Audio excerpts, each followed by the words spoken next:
खबरों से भरपूर।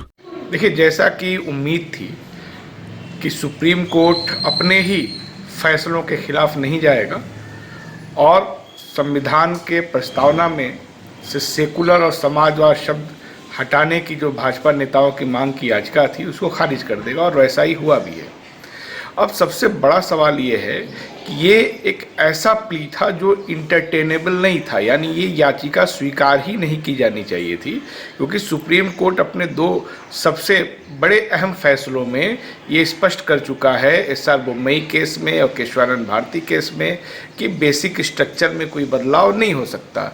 तो अव्वल तो इस तरह की याचिका स्वीकार ही नहीं की जानी चाहिए थी, लेकिन हम जानते हैं कि भारतीय जनता पार्टी की विचारधारा से प्रभावित जो पिछले सीजेआई लोग थे उन्होंने इस याचिका को स्वीकार किया, तो ये कहीं से भी टिकने वाला नहीं था। इससे देश में एक कन्फ्यूजन क्रिएट करने की कोशिश की गई, और इससे भारतीय जनता पार्टी को सबक लेना चाहिए। बीजेपी को अब ये जिद छोड़ देना चाहिए कि वो संविधान के प्रस्तावना में से सेकुलर और समाजवाद शब्द निकाल सकती है। हमको याद है, मोदी जी जब पहली बार प्रधानमंत्री बने तो 26 जनवरी को जो विज्ञापन अखबारों में छपा प्रियम्बल का, उसमें से ये दोनों शब्द गायब थे। बाद में आरएसएस के कई नेताओं ने इस बात को कहा कि संविधान में से प्रस्तावना में से सेकुलर और समाजवाद शब्द हटा देना चाहिए। प्रधानमंत्री के आर्थिक सलाहकार परिषद के अध्यक्ष विवेक देबरॉय ने 15 अगस्त को 2 साल पहले लेख लिख करके कहा कि इन शब्दों को हटा देना चाहिए। उस समय भी बीजेपी के लोगों ने कहा कि ये सरकार की राय नहीं है। बाद में जब नया संसद बना, उसमें जो सदन के लोग गए, उसमें जो प्रति दी गई, उसके प्रस्तावना से भी दोनों शब्द ये गायब थे। तो बीजेपी ने अपने प्रयासों में कोई कमी नहीं की।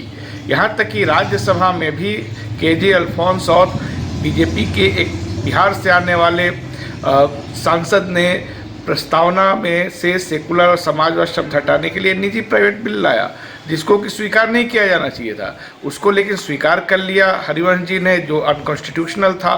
तो भारतीय जनता पार्टी शुरू से इसको हटाना चाह रही थी। आज बीजेपी के इस सबसे देश के खिलाफ सबसे बड़े साजिश पे सुप्रीम कोर्ट ने रोक लगाई है, इसके लिए उसको बधाई, उसने अपनी जिम्मेदारी इसमें निभाया है। अब सबसे बड़ा सवाल ये है कि सुप्रीम कोर्ट में एक जज हैं जिनका नाम पंकज मित्तल है, और वो जब जम्मू कश्मीर के चीफ जस्टिस थे तो उन्होंने एक बयान दिया था कि वो मानते हैं कि संविधान के प्रस्तावना में सेकुलर शब्द होना भारत के लिए कलंक है।